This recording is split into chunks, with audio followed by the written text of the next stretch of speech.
Okay, now? All right. So today I'm going to talk about birding in India, especially South India. And I underlined Travelogue because you heard Lewis, right? I only started birding in the last 7 years. So if anybody is looking for great birding advice or birding wisdom, this is not the presentation you should leave. Just wanted to warn you guys. But I think what I wanted to show is kind of what is going on in birding wise in India, what kind of birds that you can see, especially in South India, and I just wanted to share some stories around birding and bird related activities in India, and probably I'll share some of the pictures so that it inspires to travel to India and see these kind of birds. I'm also not. I mean, I was a photographer before, but ever since birding started, it took over my life, right? So most of my birding photography is all about kind of documentation type. So I did, if anything that comes out really good, I put it in my Instagram. Otherwise, I just keep it everything in my drive. But for this particular presentation, I kind of uncovered most of the interesting shots that I thought, so it would be interesting to see it. So I put together. As a job, right? I am data consultant, so I have done multiple presentations, but I don't know what I feel like I'm in a Shark Tank today because this is the first birding presentation. So be nice to me. Don't be like my clients. So with that note, I quickly wanted to talk about three things, right? So one is about where I travel, usually in my when I go to India. So first stop is going to be Mumbai. Mumbai is a large city. So how does that urban birding look like? And then the second part is going to be around my hometown, which is in Tamil Nadu. If you know geography of India, it's southern part of, I think, southernmost part of India. And then from there, the third part is going to be around Kerala, which is where most of the birding activity happens in a particular place called Tattakad. So we'll go around that and cover that quickly. All right. So this is what birding look like in India, right? Just to comparison wise, India is third largest checklist submitters, right? I mean, nowhere close to United States or Canada, but I think it is in third place. So birding picked up, I think, in the last few years, and then eBird actually accelerated birding like anything. Everybody is most of the people that I have seen, either with the camera or binoculars. When I go and look at these particular spots where I go, I see a lot of birders. It just exploded like anything. Species wise, I think India is about number 8. It doesn't mean that maybe because of eBird it's skewed. I know that South America and Africa is maybe a little bit more than India, but I think because of the eBird boom, a lot of people are submitting checklists. So that's why I think a top 10 species leaders is also one of the top 10. India is becoming one of the top 10 species leaders. Overall, if you look at India, there's 2 or 3 places where you can bird very well, right? So Kerala is number 8 right here, right? Just wanted to paint a picture here, right? So if you look at the eBird map of India, so this is Indian map, right? Most of the hotspots are around Himalayan region, or is it in the Western Ghats? So these are the mountain, it's like it's not a huge mountain range. Western Ghats is like, I would say, closer to height-wise Appalachian type of mountain range. It's not huge, but it is old hills, A lot of rain happens in the southern part of India, especially on the western side. So it gets most of the southwestern rain, and then the rest of the India is kind of it doesn't get a lot of rain. But from the northeast side, the northeast monsoon hits the Himalayan region, so that's why you see a lot of northeast India gets a lot of rain. So it's lush green, tropical forests and things like that. So that's why most of the birds happen here, right? So the West Bengal, Arunachal Pradesh, Uttarakhand, Assam, Himachal, these are the states where most of the birds happen here, because India is perfectly in between, I think, equidistant from Africa and Siberia. So when the migration happens, it's at the perfect spot. And right after crossing Himalayas, you see all these birds see this patch of rainforest, so it kind of stop over and give us a good opportunity to view them, right? Second, the sixth most happens in Maharashtra. This is where Mumbai is, and then Kerala is in the southwest corner of India. Kerala also gets a lot of rain, and it's closer to the ocean, so there's no flat land. One side is all mountain range, and then immediately within 50 miles, you get ocean. So it's kind of traps most of the migration here, and then gets. There's also endemics in Western Ghats, so we'll cover that a little bit. And then Tamil Nadu is the other side of the Western Ghats, but my home place is kind of very close to the Western Ghats. I think in the foothills of Western Ghats, so that's why I think that place is also really good for getting good warblers. So this is what I'm planning to cover, right? So my usual birding routine in India, if I go from US, I stop at Mumbai.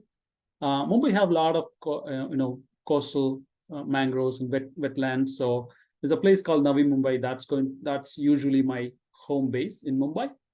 And then from there I go to Coimbatore, which is a flight away from Mumbai, and then a 2-hour car ride to Palani, which is my home base. That's where I grew up.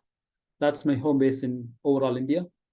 And then I take a few daytime trips to foothills of this Western Ghat, and some of the reservoirs out there, kind of farming, irrigation, ponds or things like that. And I also did a couple of weekend trips to Kerala, where mostly very popular birding spot, especially from Europe. A lot of people from Europe end up there. That's why you see, if you go back, right?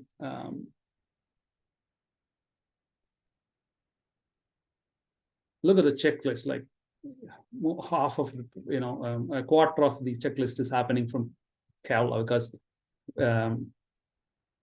it's really, really, really rich in species. So that's why they end up doing that. Okay. All right. All right. So you might be thinking that, when you think about Mumbai, this is what people usually think about, right? This is 7th most populous city in the world, right? In big high-rise buildings and things like that. It's also really densely populated. Within the square kilometer, you get about 20,000 people, right? It's crazy out there.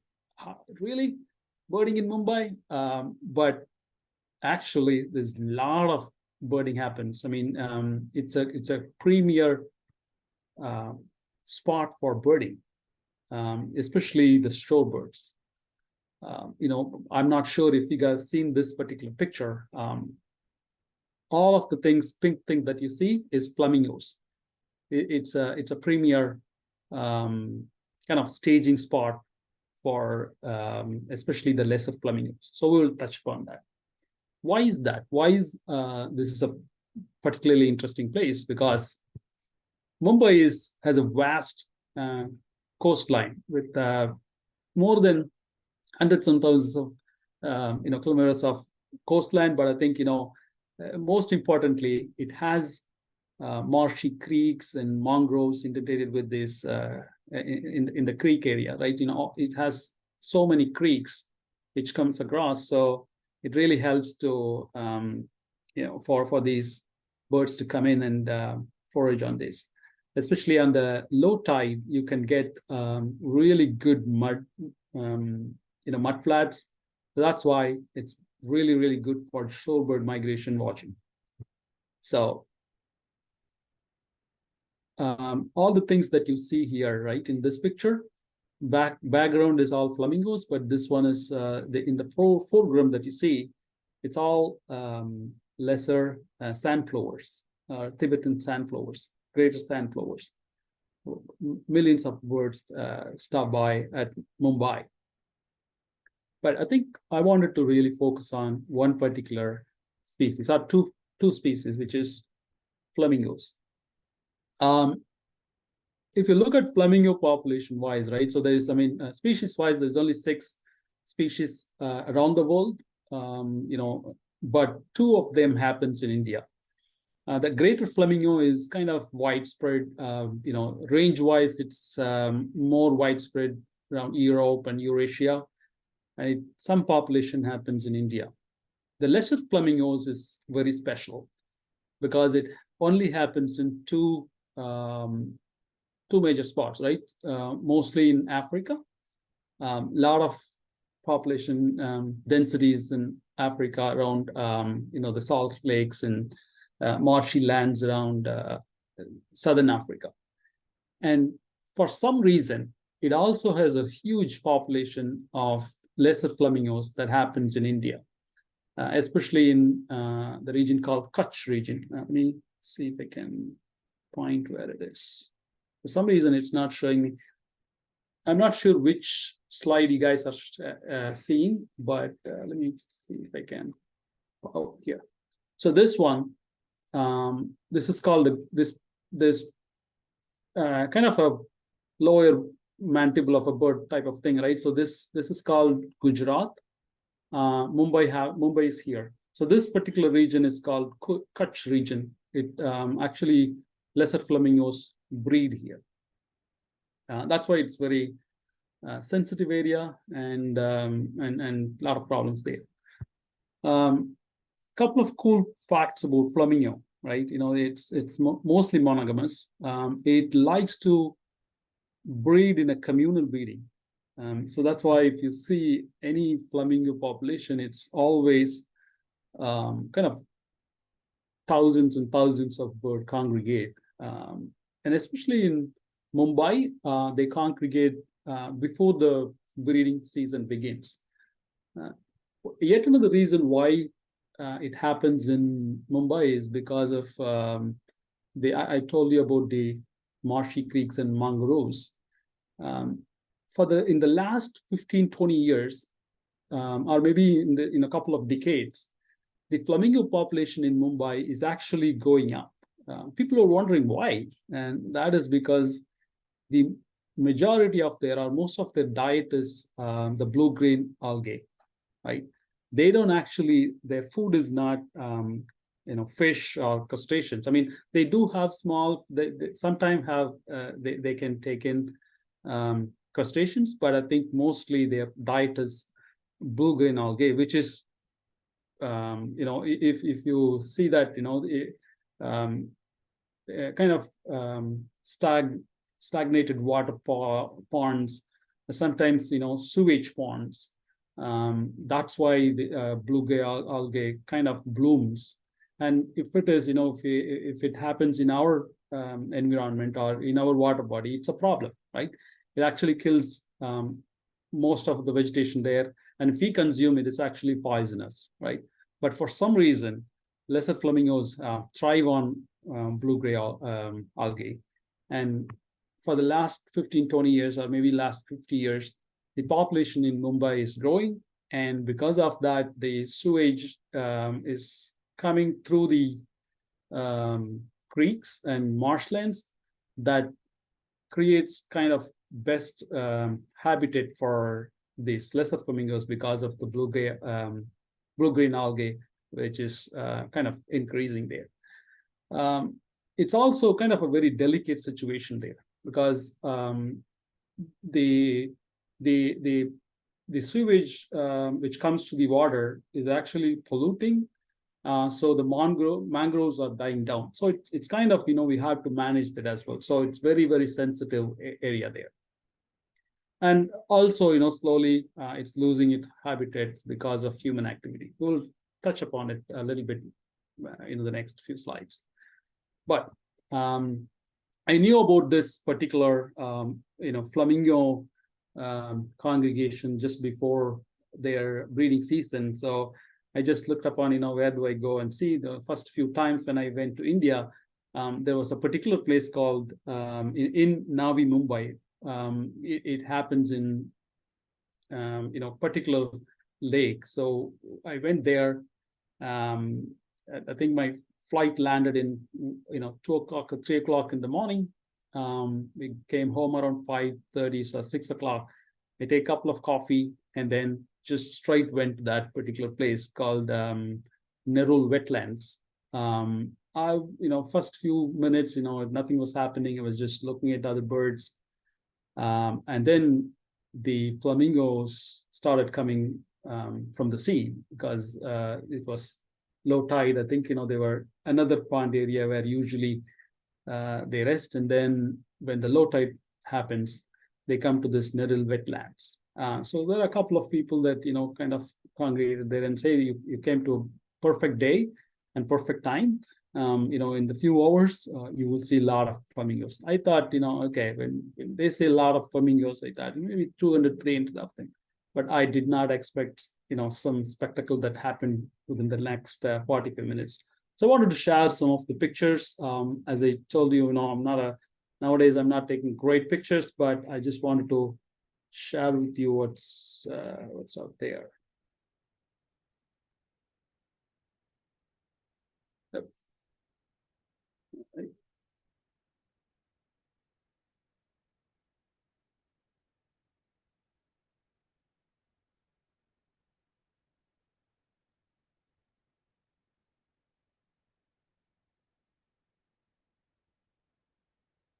All right.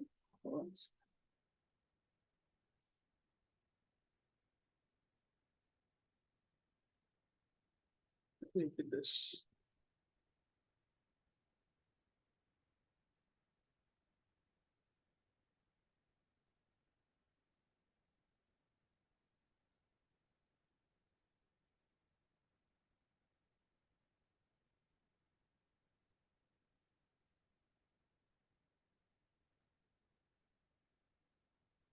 All right. Okay. So as I sitting there, they started coming and coming, and then within few minutes, there's about thousands and thousands of flamingos are coming in. I was just awestruck by their elegance and the way that they are coming in and then landing it here. And the landing was also very peculiar because I was just thinking that, look at this, how graceful they are. And I think, when I land, they just kind of land in a salty area, kind of marshy area. And then somebody was, saying, hey, that's greater flamingo. And I looked at the flamingo. It looks like a similar one, but when I looked closely, you could see that, some of the differences between the, lesser flamingo and greater flamingo. The greater flamingo, the bill will be lighter and the eye color is kind of whiter, and it will have really long neck when you compare to the lesser flamingo. The lesser flamingo usually has a darker bill, and the eye is really scary, like, reddish eyes. And as we were standing there, there's a lot of, birds coming through. This one is called painted stork. There's a lot of painted stork in Mumbai. And then suddenly we saw lesser whistling ducks. They start coming in. And then I was watching these flamingos fly by, as a batch by batch and kind of streaming in. And suddenly I noticed that, one of them are kind of falling off. it, it it looked really funny, but that's how they actually land. So they coming in, and then suddenly it looks like they lose air and then just fall off. It was really like, if somebody is falling off the airplane without parachute. That's how it looked like. It looks really funny. I thought it was interesting. But so this is a closer look at the flamingo. Kind of pretty creepy. I think it was just filling in the entire lake within last 45 minutes. But the interesting thing is, a lot of people did not know about this. I mean, I was just looking at the spectacle. I kind of called my wife and asked her to come in and join this wonder, because I didn't expect this many flamingos. I thought, there's going to be 50, 20 of them, but I think, it's kind of the way that's falling in. It was great. So I thought, hey, you should, take a taxi and come here fast and see this wonder. And she came in and she brought her family. The family is kind of living in there for about 20 years, but they have never seen these spectacles happening just next to their backyard. It's kind of sad, but that's very interesting. And the guy who brought my family, the taxi driver, he was just stopped. I mean, he has to go back, but I think, he came in and he was also completely surprised by the number of flamingos which is coming in. And it was unbelievable. So let me kind of stop here and show a video so that you guys can appreciate, what I was going through.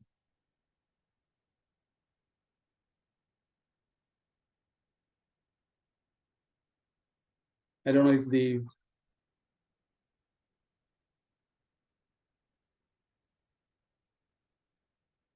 it's comparable to our snow geese migration, but in a different way.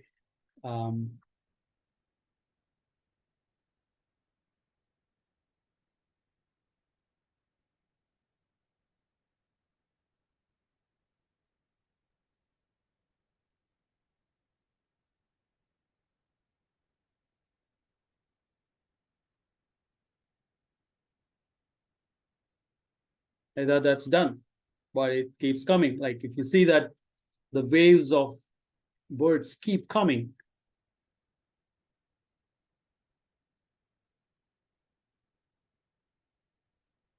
And these are all not just small birds. This is like almost half a human.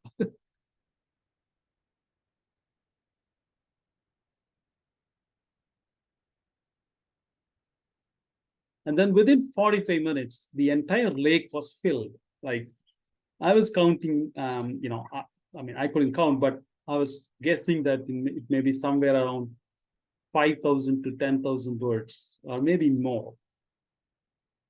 It was spectacular. Anyway, so just wanted to share this with you guys, so you understand what I was going through. I took about, I don't know, 1,000 pictures or maybe more, but the pictures did not do any justice. So I thought, I just abandoned camera, and then I mean in my SLR and took a video from my phone, because it didn't do any justice. I had a long lens, so that was it. All right. So that's my picture. This one is the picture in front of the flamingos is a intermediate egret. So it has. Oh. So let me go back.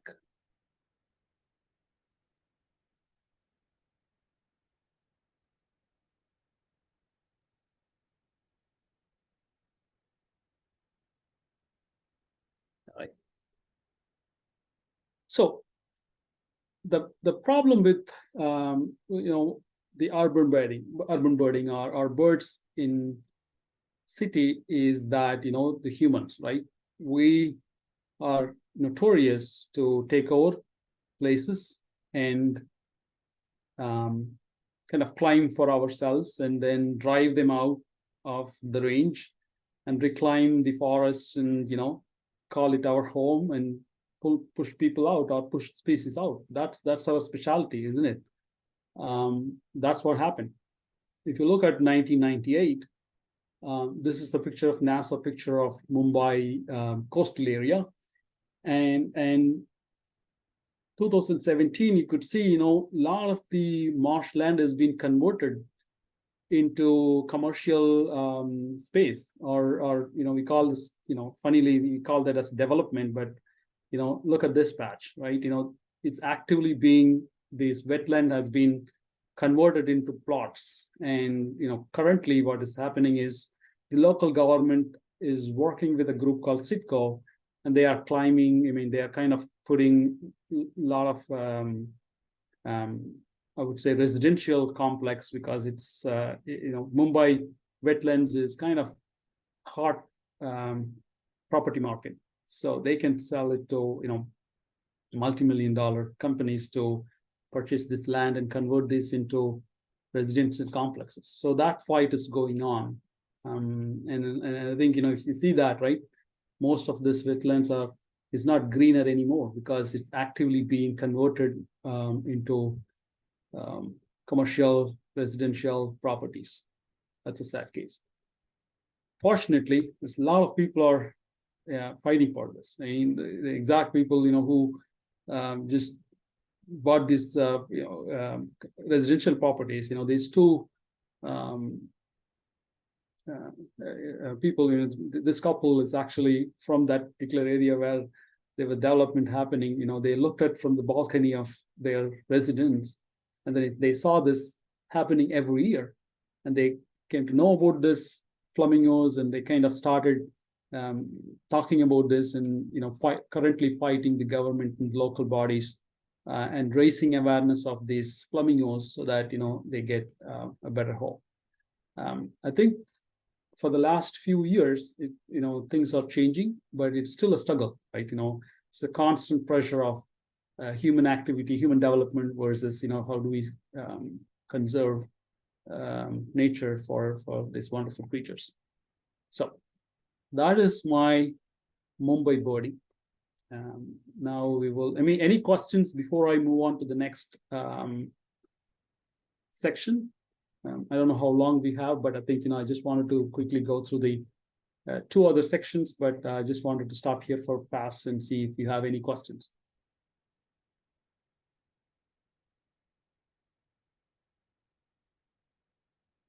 Okay.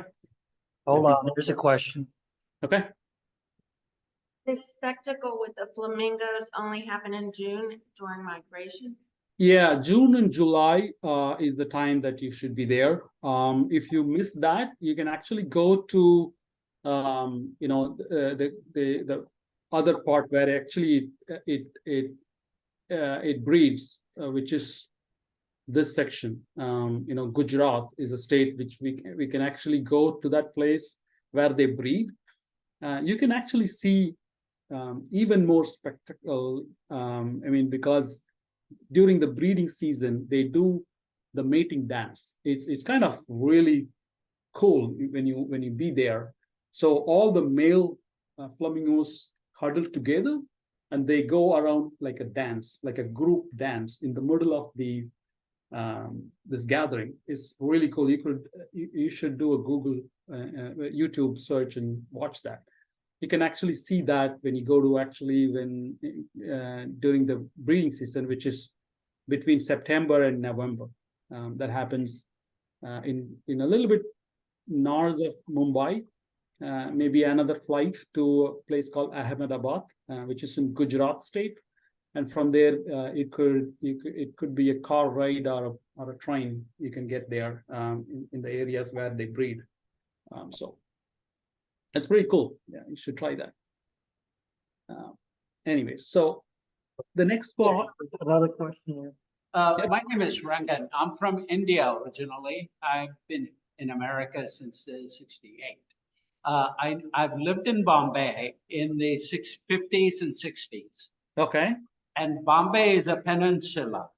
Correct. And so the concentration of the flamingos uh, uh, either it's in the ocean side or on the bay side. Trombay, the atomic energy plant, like on your photo, it is the inside, the bay side. Yeah, it's a bay side. It's a usually in the creek side. It's a Thane Creek. This is a creek, right? The Thane Creek, usually around this area. And the It does. birds fly into Bihar Lake or one of those lakes there, or No, for some reason they like the mud flats a lot because that's where the algae growth is higher. The pure water is not good for them, because they need the blue green algae for the as a diet. Okay. Right. The other area I'm familiar, Kutch. That's Kutch, yeah. north. Yes. Kutch is definitely another premier spot where you can go and see the flamingos breed. Okay, the timing you mentioned, it's right after monsoon or during monsoon season. Right before monsoon is where actually they congregate in Mumbai, and then they fly between, I think during the monsoon season, August, September. Then right after the monsoon is over, like November to the next April is when they do breeding, and they are very sporadic breeders. They are not known to have a regular breeding season for some reason, right? I think they are very, very picky. They do look for the right temperature, rainfall, all of that. So sometimes they breed very well, sometimes they just skip it. And then between the window of December and April is when I think they do it. And they also do just 1 or 2 eggs. So it's kind of hit or miss type of thing. And then if they miss that, they do another breeding season. But yeah, so it's kind of very picky breeders. Any other question? No, thank you. You can move on. All right, cool. All right, so I think let me go through this quickly, right? I think I wanted to cover the Tattakad, the Kerala spot, but usually this is where I live. My mom and my family lives here, so I take a flight. Birding wise in the hot spot, so I just put it in this blue is where I usually bird. It's quite very close to Coimbatore, but between Coimbatore and Madurai is my place. I take about a 2-hour flight to Coimbatore and then another 2.5-hour car ride to a place called Palani. It's a temple town. It's a very pretty town. At least I'm biased, but that's where I live. When I go there, this is my birding companion. Mostly I go alone and I borrow a scooter from my neighbor. All my neighbors are friends, and they're very helpful. So if I tell them that, hey, I need a scooter for a day, they just borrow me, and then I put a camera on a bin, probably a small travel scope, and then go to places. Pali is usually like a mostly flat area with a lot of paddy field, rice fields, and irrigation ponds. That's where most of the thing happens. That's a paddy field. Pipit, you guys know pipits, right? So it's like you walk on the fields and also. Let me go to the end this presentation and go to pictures so that I can talk through that a little bit. All right.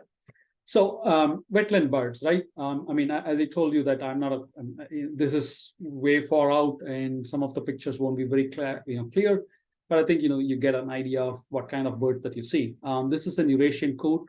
The difference between Eurasian coot and American coot that we get here is the shield or the head is completely white. For American, our coot, there's a red spot or a brown spot here that's completely missing. You can see, it's kind of a darker bird as well. Much more darker bird and a little bit bigger. This is the paddy field pipit that I talked about. I thought I would never see them, but I think they are everywhere. This one is, what does it resemble? I mean, if you guys think that, this is white-browed, yellow-eyed, and kind of small, which resembles like a burrowing owl, isn't it? Because this is in the family of Athena. There are few small birds, small owls that's around the world. Two things happens in India, which one is the spotted. This is an owlet because it's a small. I don't know, but they named it as owlet, but it's actually a full adult. Like this adult. It's a small bird. I mean, and I think it usually nocturnal or purposeful. But sometimes if you go close by, you get kind of just like every other owl, it just watches you, stares at you. It's pretty cool. And the other two owlets, one is called forest owlet, which I don't have a picture of. The other one is jungle owlet, which is different species.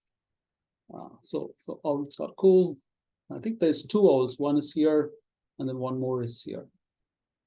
Right. This one is peasant-tailed jacana. The jacanas kind of Jesus bird, like it can walk on water. I think one of the pictures that will show that how they walk on water.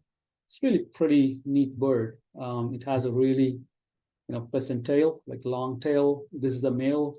It has a beautiful plumage here, like back of the neck. It's kind of a goldenish. Sometimes it has a light yellow type of thing, but it's in breeding plumage. This is little green. This one is very common. This kingfisher, it is white-breasted kingfisher.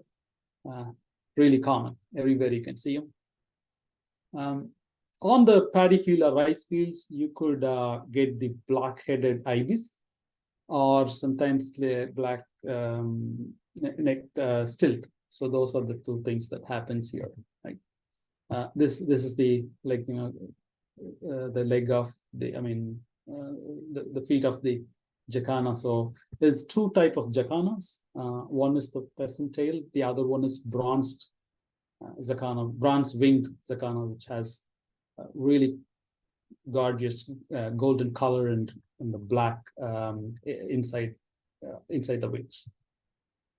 Asian palm swift, because you have a lot of palm trees and coconut trees, so they nest in the palm trees. So that's why it's called Asian palm swift. Woodpeckers are a lot of woodpeckers. This one is called black-rumped woodpecker, a flameback. Sorry, because if you look at from the behind, the back is actually yellow, so that's why it's called flameback.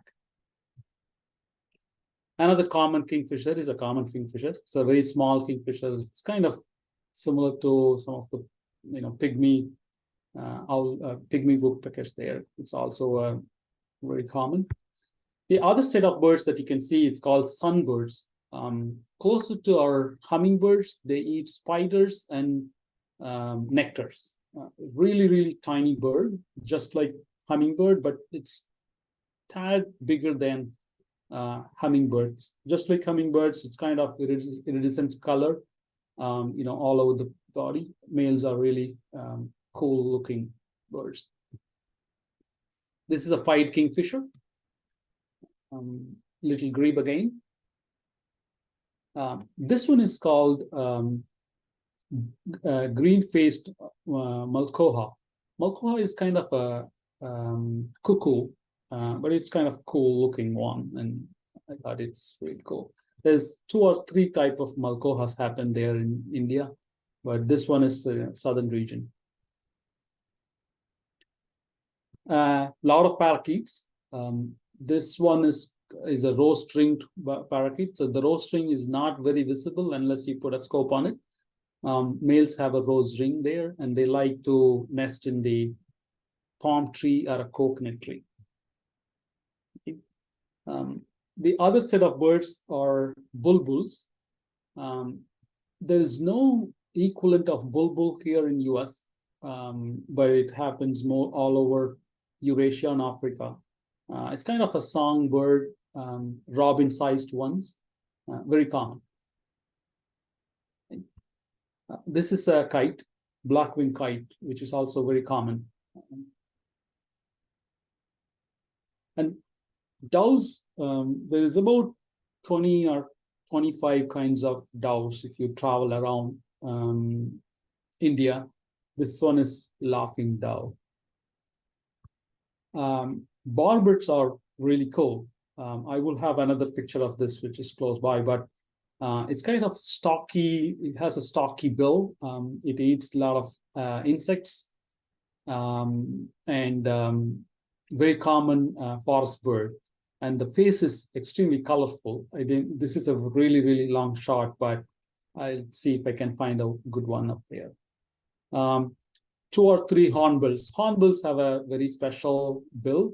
They actually make a lot of loud noise when they call. That's why, you know, it has a projection here which makes that sound. Right. This is a small minivet. Minivet is somewhere closer to, I would say, size of a chickadee. This one is the male. Okay, you can see the flame back, which with the back side of it. It's black rumped flame backs. As I said, you know, all through the wetlands, you could see the white-breasted red water hens and gray francolin. You know, francolin is a chicken, a kind of bird, usually very, very shy. I happen to, you know, spot one very distance. Pied bush chats. This one is a lapwing. It's usually very, very loud. So, you know, when you go through paddy fields and rice fields, this is the first thing that you actually see it or hear it. It's like a killdeer type of, you know, vibe. You know, it kind of goes around, walks around the mud and kind of pick things. Very common bird. Pied cuckoo. This lot of cuckoos are there, but one of them very cool. It was very cooperative, and I was close nearby and took a picture. This is look like a bald eagle, but it's a Brahmini kite. You know, it happened in most of the Indian mythology. There's one god called Krishna. It's kind of symbol of, or maybe Krishna rides on it or something like that. So it's very cool. And gray-headed swamp hens. As I said, the rose-ringed parakeets like to nest on this palm trees or coconut trees. This is Indian roller. It's a large bird, like comparison to our birds. I think it's blue jay sized. Very, very common. You cannot miss them everywhere around there. Right. Got some cool pictures. Fisherman. This is only the kind of a tire, you know, car tires. So it's funny. A lot of wagtails all around. This one is a white-browed wagtail. Wagtail is like our water thrush. It actually wags tails a lot, like every single step of it. It's kind of it's cool. Many different wagtails you can see when you go to different parts of India. This is a purple heron. This is also very common. Extremely similar looking to ours is a gray heron. You would first time when you see it, it will look like a great blue heron, but it's actually gray heron. Another type of cool bird is bee eaters. It's a whole set of bee eaters, right? You know, we will see a couple of them, but I think this one is green bee eater. It does a fly catching action. They eat specifically bees and dragonflies. So those are the specialty for them. This is the one that I talked about, right? The coppersmith barbet. Look at the color. It's kind of splash of color in their face. Most of the barbets are like that, very flashy colored ones. This is a spot-billed duck. So you have a spot-billed. This is also very common, happens in all of the wetlands in southern India. This is open bill. Asian open bill because it has this open bill. It's a kind of a stork. It kind of uses this bill to crack open snails and things like that. The one on the left is anhinga. Sorry, on the right is anhinga. Yeah. This is a clamorous reed warbler. It's kind of large warbler here. This the another kind of bee eater. This is called blue-tailed bee eater. It has a long, thin kind of a tail here. It's pretty cool. It's very common too. This is the pheasant-tailed jacana, but it's a female.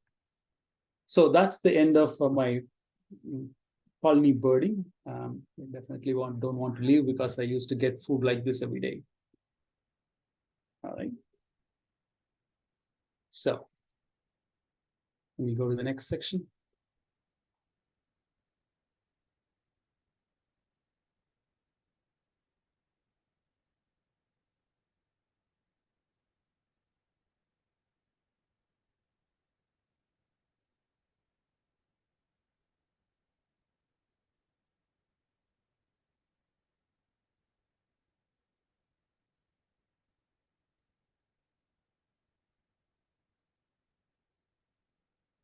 All right. After that, so I kind of Kerala is Tatakad is the Kerala next spot, boarding spot. It's about 5 hours from my place. Western Ghats is a great place to bird. This is because as I said, if you look at the map, right, this is the Western Ghats region, and all along the Western Ghats, you get great birding spots. And Tatakad is around right there in the middle. So I took a 5-hour trip to Tatakad, and let me go through this pictures really good.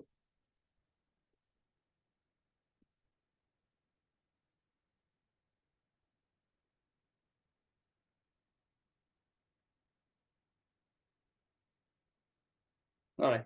So before I talk about Tatakad, right, Kerala is a unique place, right? They love soccer. As you see, when you go to a right place, I mean, I think this is before or after the World Cup has happened. So I could see a lot of cutouts, like huge cutouts.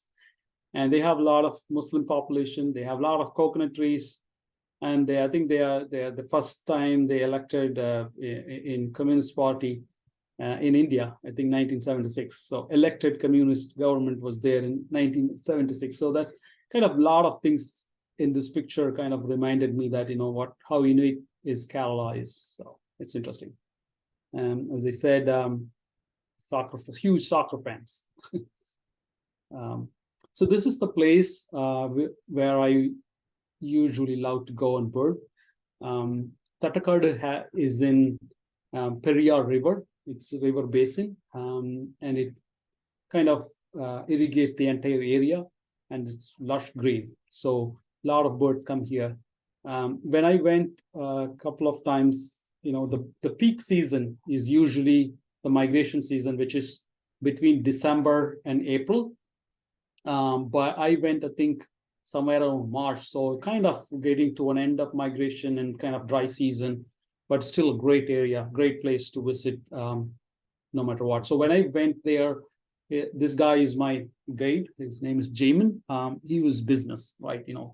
I went there. I was there around, I think 1 o'clock, 2 o'clock in the afternoon. We had our lunch. We said, okay, let's go boarding, because before dark we wanted to see a couple of cool birds. So we went out there. As I said, this one is the blue-tailed bee eater, whiskered tern. It was on the wire just above the river. There was a big bridge that I showed you, so we saw it from there. Crested serpent eagle. A closer look at the black-headed ibis, right? Anything which starts with Malabar is kind of endemic to that place. So Malabar wood strike. So you will hear the name of Malabar most of the times, but those are all endemic. This one is an wood strike. Malabar parakeet. I don't have a great picture of this, but really cool looking large parakeet. Drangos in India are widespread. A lot of species happens in India. Drangos are kind of blackbirds, but also they make really unique, cool sound. This one is a bronze drango. Okay. I talked about flamebacks. This one is Malabar flameback or greater flameback, which has this cool kind of completely orangish backside and beautiful speckled look, pretty cool. Its size of, I would say, almost or a little bit bigger than our pileated woodpecker. It's dramatic when it runs. Look at it. This is an ashy drango, another drango variety. I told you before that there's a lot of bulbuls. This one is flame-throated because it has orangish, reddish throat, so it's flame-throated bulbul. One of my favorite woodpeckers in the world is this one. This is, I would say, maybe tad tinier than our downy woodpecker, but it has heart shapes, and it has a really cool crust as well, right? It's kind of really, really cute one.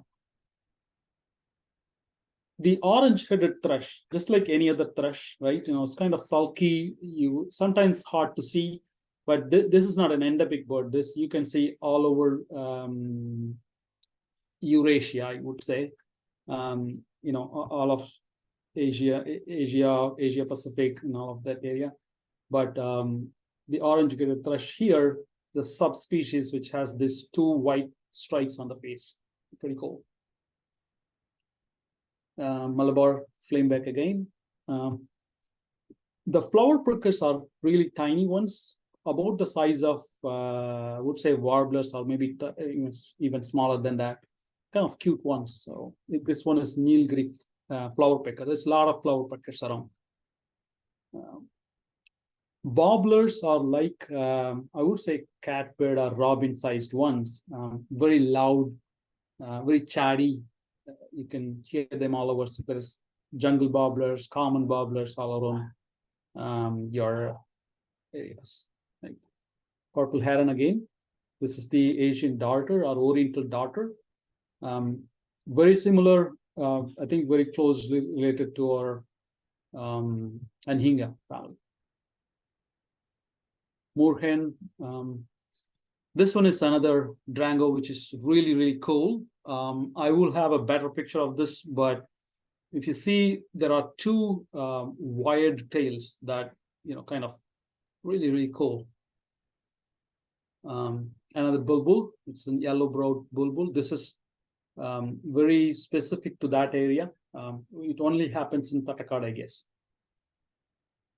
As I told you, that crimson-backed sunbird. This one is crimson-backed sunbird. Sunbirds are, nectar eaters and kind of small insect. They're kind of really cool. I think that's our first day, and then this is the area. Usually, in a drier season, it will look like this. We kind of birded this. Most of the time, it will be looking like this in a forest, mostly not paved or not. Kind of a well-paved path or not paved path. Right. This is me and my gate there. So once we are finished, we went there and have a cup of tea, biscuits. You can also kayak there. It's pretty cool. This is where I stayed. Usually the Airbnb type of things, or B&B, is called a homestay here. So when you hear homestay, it means bread and breakfast type of thing. So I stayed in the first floor. I got really homemade food every day like this. Pretty cool. So the next day I started early in the morning, right by the Periyar River. and we went to a mountain top. So mountain top gives a good look at a lot of birds in the morning. And they also had the kind of tribal families living there. Pretty cool. They kind of completely separate from the outer world, but they kind of live there. So suddenly I saw something really strange. There was a tin kind of a rope patch that was hanging from a tree. I was wondering, what is this? And they said, this is for elephants. So anytime when they see activity, elephant activity, these are all wild elephants, right? This is not our zoo elephants are not properly trained. This is really dangerous elephants sometimes. So what they do is there is a wire that goes from here to their hut. They actually pull it so it bangs on the tree, and then for some reason they don't like it. They just doesn't come around. It's kind of pretty cool. This is a banded bay cuckoo. As I said, a lot of cuckoos out there, so it's one of them. Sorry about the small picture. Doves and pigeons. Oh my God, a lot of varieties. This one is called gray-fronted green pigeon. Orioles, a lot of orioles. This one is Indian golden oriole. You can also get hooded oriole there as well, or black hooded oriole. Closer look at the gray-fronted green pigeon. Gray-fronted because the head is grayish. The another minivet. Minivet is somewhere closer to oriole. Our orchard oriole look like an orchard oriole, but orange minivet. Flame-throated bulbul, another look. This is another sunbird, female.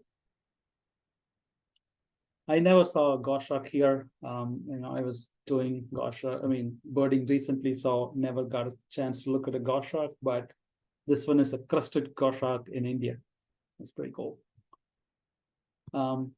This is the tiniest woodpecker I ever seen. Maybe size of a pygmy nuthatch if you compare it. That's the size. Brown-capped pygmy woodpecker. Indian swiftlet. A lot of strikes, right? But kind of this one, look, it does fly catch, but it's also strike. Takes a small animals and does things. Another look at the hot-spotted woodpecker. Leaf birds are really cool. Very, very hard to spot sometimes because it looks exactly like a leaf. This one is easier because it had a golden front and this blue patch, so it was easy to see, and we are on the mountain top, so we were able to catch it. Pretty cool. Black eagle. This one is Lowton sunbird. We saw the female ones. This is a male. It has a really shiny back. It's pretty cool. Vernal hanging parrots. This is the one, I think is the only parrots available there. I did not get a good picture because dark sun, but really cool. And it's endemic to Kerala and Southern Ghats. Malabar starling. This is a variety of a starling, but it's pretty cool. It's awesome. I talked about Nilgiri flycatchers. For some reason, I like this picture because they kind of fighting each other and for a flower and things like that. It's cool. A lot of flycatchers. This is the crested goshawk again. Sorry, I'm rushing. I know that I'm ending maybe over time. So this one is velvet-fronted nuthatch. Looks like nuthatch and behaves like nuthatch and everything, but it kind of this part is really kind of cool looking one, red bill. And then once we are done that, this is around 11 o'clock. I went to a shanty place and had some breakfast. This is called the Malabar giant squirrel. It doesn't anything look like a squirrel at all. This is like a small bear, like it's huge, but it's also endemic. As I said, anything which says Malabar is kind of Western Ghats region. So just This is a Malabar wood strike, dark printed warbler. Another look at the orange-headed thrush. This is a common hawk cuckoo. It has a pretty cool sound. This one I talked about, right? So the greater rocket-tailed drango. Look at this tail; it's pretty cool, and it also has a really neat crest up there. Right. This one you probably might have heard about, this Asian paradise flycatcher. It happens in two different colors. This one is white morph. The other one is brown. The males have really, really long, like our, scissor-tailed or those type of flycatchers, has a long tail. Another long-tailed ones are called tree pies. This one is white belly. There's one more version happens in this area as well. This is an imperial green pigeon, common wood strike. This is a specialty, Malabar grey hornbill. It's very endemic to Tattakad and Kerala region. This was end of our day and it was really dark, so but it was pretty cool. I mean, it's very hard to take a full picture of this bird because this is really large. I'm talking about almost like raven-sized or even bigger. So it was far out there, and I was able to take a complete picture of this bird. This is a rock agama. This is a lizard which is endemic to this particular place. All right, this is one of the favorite bird of mine. I'm not sure if you guys see this bird. This is the bird actually, and it is actually sitting on its nest. And believe it or not, one of my friend actually shared a video of this. This particular bird. The next day, it had a small baby in there, and this is a male. How do we tell male? Male has this kind of bark-looking skin, and the female looks like dark leaves. So female is a lot of brown, a lot of brown. Looks like a kind of dried leaf, and the female looks like a bark. So it's very cool. So by this time, I kind of finished my trip is over, because this is one thing that I wanted to see more than anything in Tattakad. So you will definitely see. So another look at this bird. So it's very hard to find, but the local guides are really good, so they will find it. White-bellied blue flycatcher. Another look at the thrush. The next one is also very special, which is called the lesser yellow nape, which is very endemic. This one, I'm not sure if you can see this. We were just stumbled upon this. This is called Ceylon or Sri Lankan bay owl. The reason some of these ones, if you go back this, right? Sri Lankan frogmouth, and then Sri Lankan bay owl. So why is this, what is the connection between Sri Lanka and Kerala? Because the habitats are very, very similar. It is in the tropical mountain range, and I think looks very similar from a habitat perspective. So that's why some of the birds happens only in either Sri Lanka or in Kerala. A closer look at the Ceylon bay owl. So that's very special. So once we are done, this is a jackfruit tree. So I don't know if you guys seen it sometimes, and it's pretty cool. A lot of monkeys you can see. When we finished, we kind of did the Salim Ali bird trial. Salim Ali is kind of a father of ornithology in India. He started the entire movement. He wrote a lot of field guides. He's a legend. It's like, our Roger Peterson, sorry. Roger Tory Peterson is like that in India. So very well regarded bird man of India. So most of a lot of bird trails are named after him, or the parks are named after him. So it's very cool. So we kind of walked in. You could see this kind of structures. These are actually for elephants to keep there in there. It's kind of electrocuted and all, because wild animals anytime they cross over. So you can see the structures there. This particular park, the Salim Ali Shrine, is well. It's not paved, but I think well maintained. So this one is elephant poop. So, but he kind of looked at it and said, this is kind of wet. It means that the elephants are very close by, or maybe it happened just last night. It's kind of unnerving, but so it's always constantly these bird guides are looking for elephants. This is kind of a fire ant, so it's all over the place. So it kind of very cool. Yeah. So the last one is Malabar Trogan. This one, I think my guide was trying to get that for the whole day and not, and he couldn't find one. So he was very, very happy. It showed up in the last day of, just before the ending the day, it showed up. It's a pretty cool bird. It has a blue face, but it's not seeing, because of the, daylight, it doesn't show up, but pretty cool bird to see. Malabar Trogan. Backside of the Trogan is not, it looks like a kind of a tohi or something like that, but its front end is pretty cool color.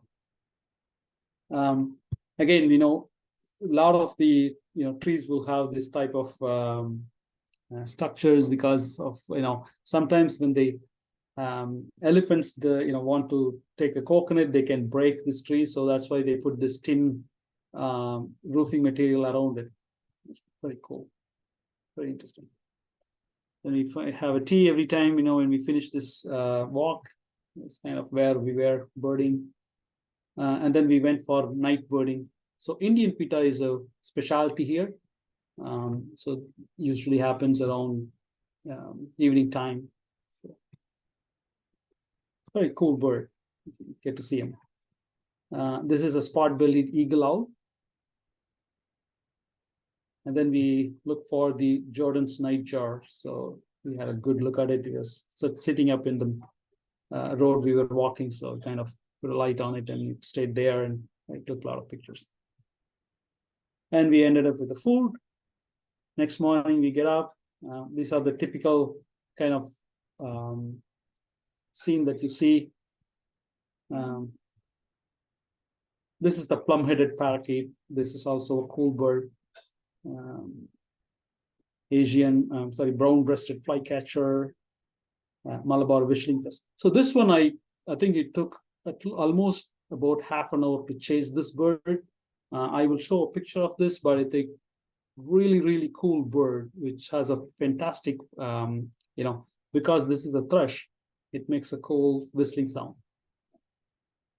I think that's the end of my pictures, and I wanted to quickly finish off with one thing.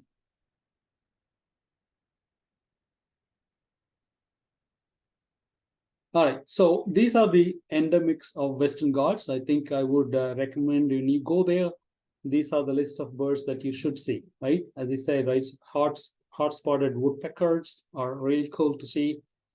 Don't miss this. Leaf birds are cooler. Starlings, the Malabar starling, the greater racket-tailed drongo, eagle owl, Malabar greyhound, frog moths are my best. I think that's the best ones to see. Never miss this. The trogons, the nightjars. This is the better look at the Malabar parakeet. This is not my pictures. I stole from eBird, I guess. This one is the pitta. Really nice picture from eBird. This one I couldn't take a picture because this is really, really fast. This is the black-capped monarch. It's a flycatcher, but it fans its tail, and it's almost like a American red star. really pretty bird. This is another picture from eBird again, but this is the whistling thrush that I talked about, right? Pretty cool looking. Male and female look same, I guess. But if you happen to Google and listen to this, or eBird, listen to this song, it's like a very human-like voice. This one is Asian fairy bluebird. This also have the color, the bright colored one is a male, and the kind of a dull colored is a female. It's also a really beautiful song. So I think that's the end of it. But these are the must-watch birds that you should not miss when you go to Kerala or Southern India, Western Ghats. All right, maybe I am over time, or maybe really over time.